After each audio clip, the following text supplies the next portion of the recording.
Imagine being wrongly convicted of a crime and sent to death row. For 3 people who spoke today in Hillsborough County, that nightmare was a reality. 10 News reporter Eric Glasser shows you how their cases could help form a new review panel in Hillsborough County aimed at correcting past mistakes. Spent 18 years in prison, 12 of those on death row. For years, Sabrina Smith, Ray Crone, and Randy Steidel sat in prison, counting down the days to their execution for crimes they didn't commit. No physical evidence, no forensic evidence tying me to the crime, and I had a corroborated alibi.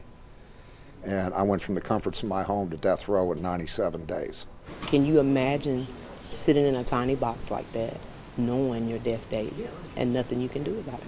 The judge sentenced me to death. At the time, I was supposed to show remorse. How do you show remorse for something you didn't do? How do you apologize for an act you never committed?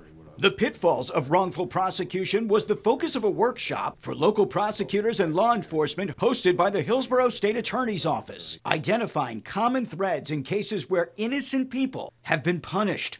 Cooperator testimony, changed witness testimony, prosecutorial misconduct, which unfortunately happens sometimes in the system. Hillsborough State Attorney Andrew Warren says it's another reason he'd like to create a conviction integrity unit in his office. Fact-based reviews of past cases to make sure people haven't been wrongly prosecuted. We're not infallible, and so we make mistakes, and it's important to study those mistakes to do our jobs better.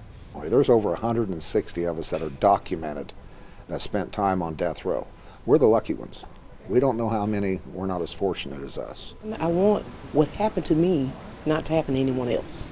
And I want them to change the justice system. It needs an overhaul. Hearing such personal and horrifying stories is a stark reminder, says Warren, that while justice may be blind, it is not perfect. Imperative to not only get convictions, but get it right. In Tampa, Eric Glasser, 10 News.